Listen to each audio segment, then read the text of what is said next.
Hello guys, এটা হচ্ছে আমাদের এলাকার ঐতিহ্যবাহী ঘোড়ার গাড়ি।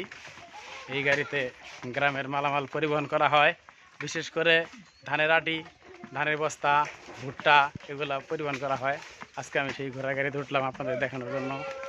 অনেক সুন্দর লাগতেছে, দেখেন এই আমার ঘোড়ার গাড়ি এলাকার অনেক সুন্দর গাড়ি, দেখেন খুব ভালো লাগতেছে ঘোড়া গাড়িটা।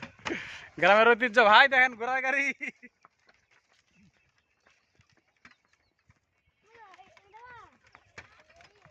কে কে ঘোড়া গাড়িতে উঠছেন কমেন্টে জানাবেন কিন্তু অবশ্যই। ঘোড়া গাড়ির মজা আছে আলাদা, শুধু থাক না লাগে। তবে এখান থেকে একটা শিক্ষণীয় বিষয় হচ্ছে, এই ঘোড়াটা একটা সময় বিলাসিতার জন্য ব্যবহার করা হতো। বিভিন্ন রাজারা, তারপরে জমিদার প্রকৃতি যারা লোক আছে তারা এই ঘোড়াতে চড়তেন, বিধায় ঘোড়ার ভিতরে একটা অহংকার ছিল যে আমি হচ্ছি পৃথিবীর সবচেয়ে বিলাসী প্রাণী। কিন্তু এখন ঘোড়ার এমন পরিণত হয়েছে এই অহংকারের জন্য তাকে দিয়ে সবচেয়ে নিম্নমানের কাজ করানো হয়।